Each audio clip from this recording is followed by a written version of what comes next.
Okay,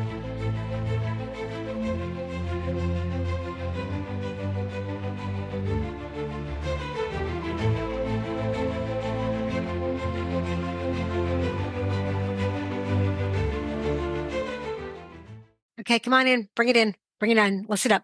Listen up.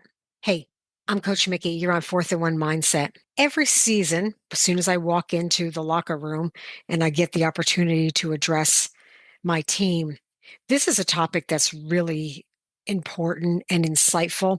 And I like to start my season with this. And I think this applies not only to any kind of sports organization, but it also applies to whether you are a leader, whether it's business, as a player, as a person. And it's kind of self reflection on who are you and what are you presenting when you're doing things. There's a fine line between being confident and cocky. And I learned that firsthand. And I will tell you a story, and definitely not one I'm proud of, but it definitely made me realize that there's a fine line here. And then once you cross it, what are you going to do with it? We were a 5-0 season and we were doing really, really well. And at the time, the drum corps from the band had offered to do a full introduction where there was a ramp that went down to our field. So we would leave the locker room and then we'd have to go down this ramp to go down onto the sidelines and then onto the field. We lined up like we usually do, and I usually have my guys line up 2 by 2 as we go down as a unified team. And I'm usually in the front, and then we have, our other coaches, or I put my captains up front, either or. So the drum line decided to give us this drum introduction to make this big to do as we came out on the field. So we get out on the field, we come down, we're all, we're all puffed up, ready to play, thinking we're going to play and whatever was going. I guess we were overconfident, or were we cocky? Because we got down there and we got our asses kicked. And it was the first loss. And I'll tell you what, that not only lit me up, but also my guys. And that's when it hit me right then on the field was there's a big difference between being confident and cocky. And we had to do some soul searching when we got back into the locker room after that loss because I could see it on their faces. And that was the first thing I said. I said, did we go in thinking we were going to win this game or knowing we were going to win this game? Or what mindset were we in when we walked out on that field? So what's the difference between being confident and cocky? Well, I can tell you as a coach, being confident, or let's start with being cocky, and I have worked through the years with many of these individuals, and you can see it the moment you step out because it's not going to change. You know what you're in for, and you got to learn how to deal with it. And it's all about them. A cocky coach, it's all about them. They're quick to dismiss anybody's input or what they think in regards to any kind of plays or talk over their players, prioritize what's good for their team. They don't build trust. They want to just do whatever works best for them. They will do what's best for themselves or usually the center of attention. And it just hurts the culture and everybody around them.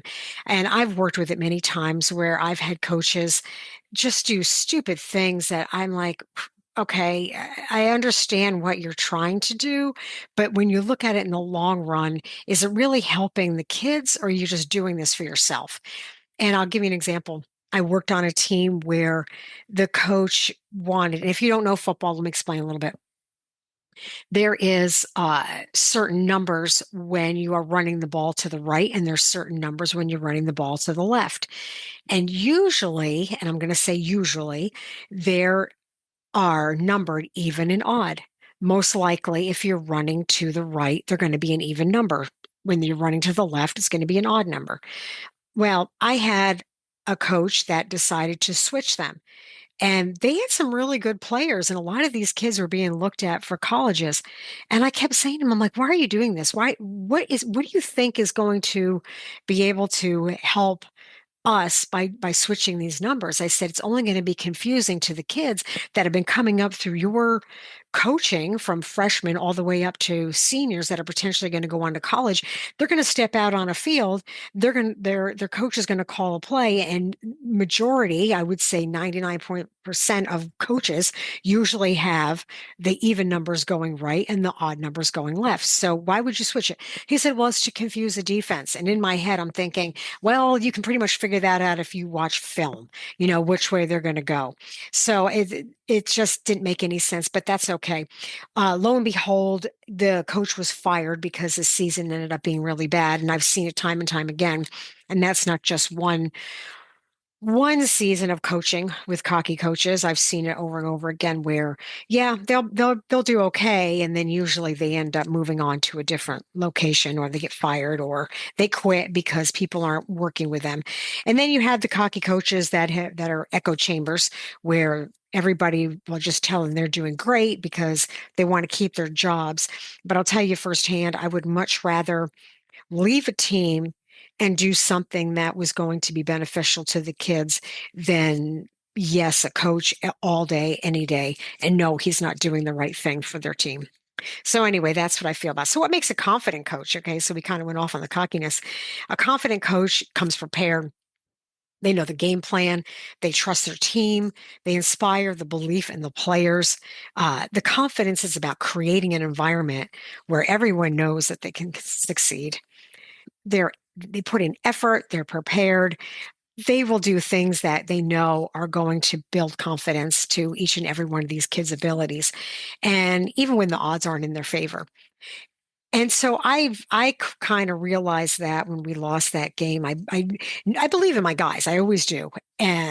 But there comes a point where you become so confident that you become comfortable.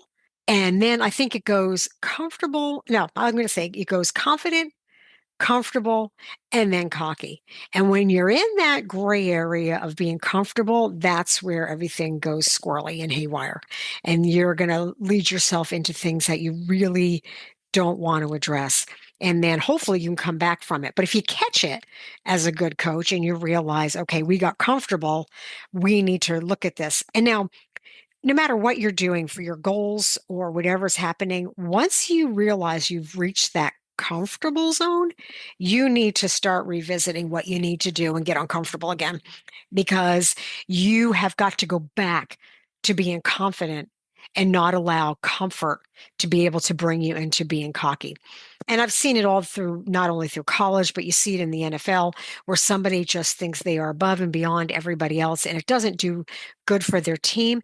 I think you have to have a little bit to believe in yourself, but not to the extreme where it affects and makes it miserable for everybody else around you. And it's not going to do something that's going to help everyone. So when I look at that as a player, they have to be confident in their abilities, and they want to focus on contributing to the team and just stay mentally tough, even when it's under pressure, because confidence shows up as celebrating the team's success. And I saw it in the NFL, and I want to share a story when Patrick Mahomes got hurt a couple years ago and couldn't play as the quarterback.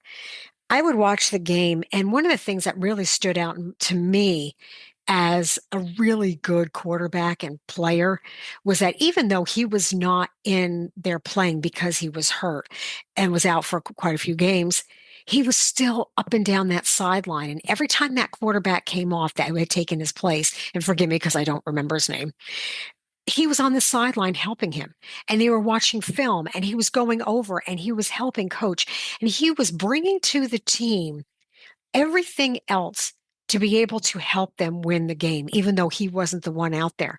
Good quarterbacks that take care of their offensive line. And I'll tell you what, if you want to play well, you better take care of your offensive line, because it really starts with them. What they do is what's going to make you shine as a quarterback. But a lot of times these quarterbacks get in their head that they are it, and everybody else is beneath them. And those are the ones that are toxic to your program. If you got a good quarterback, there's somebody who will be a leader and step up. Your confident leaders, they will empower others. They will make tough decisions. They'll remain approachable. They'll be able to step up and help the guys and say, hey, I don't know, but I'll find out. They'll find weakness in things and then take the time to be able to either present it to the coaches or present it to other people and help them with their weaknesses and make them stronger. And they don't know everything. They understand that there's always learning. They listen to their team. They'll collaborate. Now, I know I'm using a lot of this in football terms, but all of this really can apply to anybody.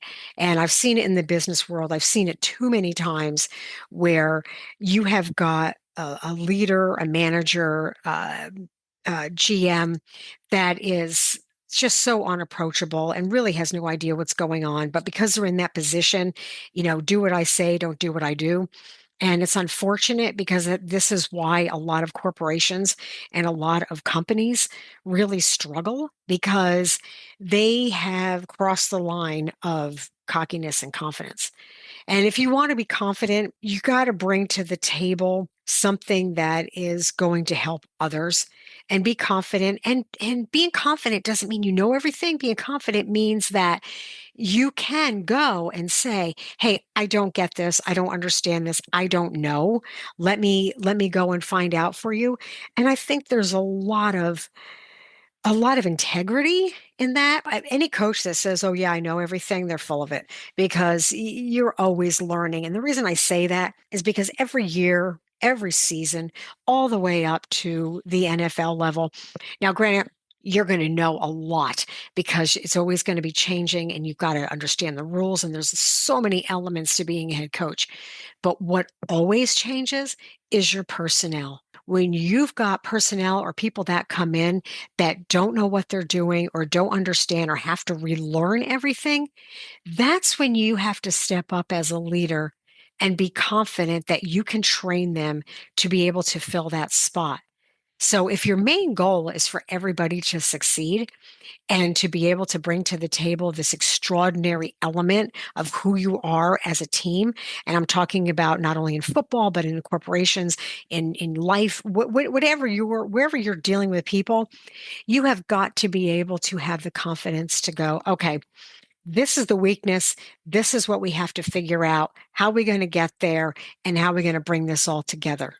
And that is what's going to create the success for you. So I wanted you guys to know that and understand that. And I know many of you have probably done exactly what I've done. But the most important thing is I learn from it and I keep learning from it and know when you're presented with that choice and you see it and what do you want to do with it.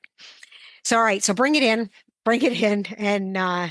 and I hope this helped you with a little bit of self-reflection and go out there and be confident and let's bring it in and take a break, get a break in. Let's go. Let's go. Let's go. Start strong and finish strong and dominate everything in between. I'm Coach Mikki. Let's go.